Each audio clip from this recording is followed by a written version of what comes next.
کیا آپ نے کبھی سوچا ہے کہ ایک اللہ کے نبی اندھیری سمندری لہروں میں ایک بہت بڑی مچھلی کے پیٹ میں بالکل تنہائی میں سانس لیتے ہوئے زندہ کیسے رہے؟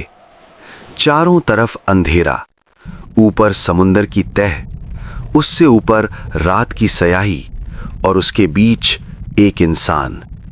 کوئی روشنی نہیں، کوئی آواز نہیں، کوئی مدد نہیں، صرف ایک دعا، ایسی دعا جس نے تقدیر بدل دی۔ یہ واقعہ ہے حضرت یونس علیہ السلام کے امتحان کا۔ یہ بات ہے قرآن کے ایک عظیم معجزے کی، دنیا کی ایک ایسی قوم جو آسمانی عذاب سے بچ نکلی۔ اور آخر میں یہ سوال آپ کے لیے ہے، کیا آج ہم بھی اسی دعا کے محتاج نہیں؟ حضرت یونس علیہ السلام، اللہ کے برگزیدہ نبی، صبر، دعوت اور رجوع اللہ کی عظیم مثال۔ یہ واقعہ صرف ایک تاریخی قصہ نہیں، یہ قرآن کا زندہ سبق ہے۔ یہ انسان کی کمزوری اور اللہ کی رحمت کی وسعت کا اعلان ہے۔ حضرت یونس علیہ السلام کا امتحان ہمیں سکھاتا ہے کہ نبی بھی انسان ہوتے ہیں، غلطی ہو سکتی ہے، لیکن اللہ کی طرف پلٹنا ہر مشکل کا حل ہے۔ یہ واقعہ قرآن میں متعدد مقامات پر آیا، سورۃ الانبیاء، سورۃ الصافات، سورۃ القلم۔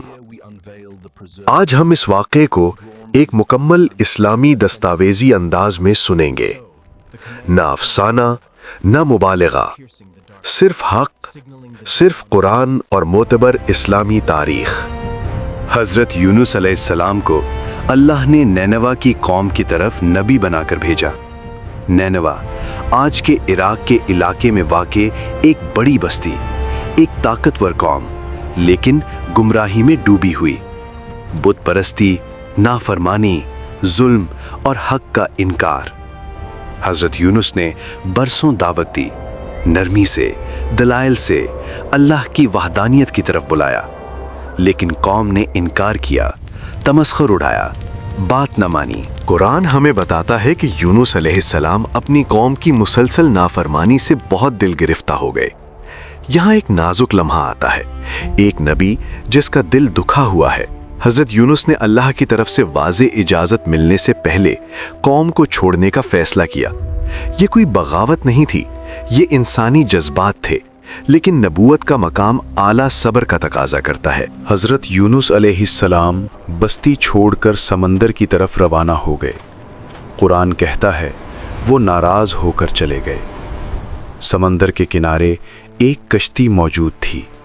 حضرت یونس علیہ السلام اس میں سوار ہو گئے، لیکن سمندر اللہ کے حکم کے بغیر کب کسی کے قابو میں رہا ہے؟ کچھ ہی دیر میں شدید طوفان اٹھا، لہریں پہاڑ بن گئیں، کشتی ہچکولے کھانے لگی۔ کشتی والوں نے فیصلہ کیا کہ وزن کم کرنا ہوگا۔ قرآن دازی ہوئی، قرآن نکلا حضرت یونس علیہ السلام کے نام۔ ایک نبی سمندر میں کودنے کو تیار۔ یہ لمحہ انسانی عقل کو ہلا دیتا ہے۔ حضرت یونس نے اللہ کے فیصلے پر سر جھکا دیا اور خود کو سمندر کے حوالے کر دیا۔ جیسے ہی حضرت یونس علیہ السلام سمندر میں گرے، اللہ کے حکم سے ایک بہت بڑی مچھلی نمودار ہوئی۔ یہ کوئی اتفاق نہیں تھا، یہ کوئی قدرتی حادثہ نہیں تھا۔ قرآن صاف کہتا ہے مچھلی نے یونس علیہ السلام کو نگل لیا، لیکن نہ ہڈیاں ٹوٹیں، نہ جان گئی۔ مچھلی کا پیٹ ایک قید خانہ بن گیا۔ اندھیرا، 3 تہوں کا اندھیرا، رات کا اندھیرا، سمندر کا اندھیرا، مچھلی کے پیٹ کا اندھیرا۔ یہ وہ لمحہ تھا جہاں کوئی سہارا باقی نہیں رہتا، نہ انسان، نہ زمین، نہ آسمان، صرف اللہ۔ یہاں حضرت یونس علیہ السلام کا اصل امتحان شروع ہوتا ہے۔ تنہائی، خاموشی، احساس ندامت۔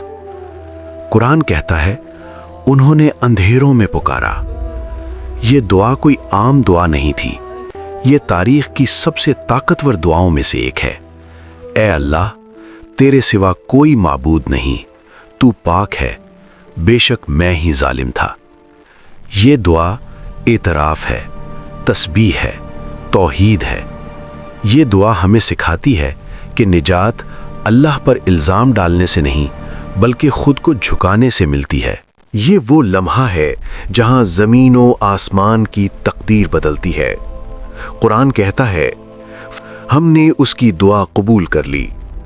اگر حضرت یونس اللہ کی تسبیح کرنے والوں میں سے نہ ہوتے تو قیامت تک مچھلی کے پیٹ میں رہتے۔ یہ ایک جملہ نہیں، یہ ایک اعلان ہے۔ اللہ کی یاد انسان کو ناممکن سے بچا لیتی ہے۔ اللہ نے مچھلی کو حکم دیا اور مچھلی نے یونس کو ساحل پر اگل دیا۔ کمزور جسم لیکن زندہ دل۔ اللہ نے ان پر کدو کا درخت اگایا۔ حضرت یونس علیہ السلام کا واقعہ ہم سب کے لیے ہے۔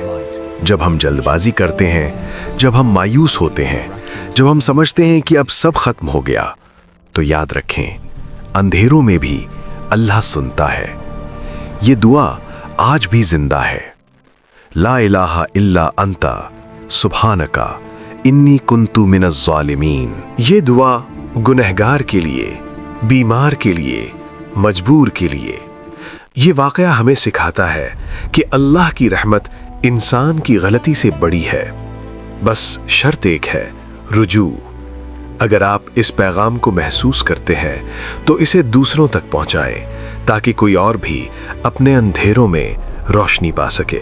مزید سبق آموز واقعات کے لیے پلیز سبسکرائب، لائک اور شیئر کرنا نہ بھولیے گا۔ ملتے ہیں اگلی ویڈیو میں۔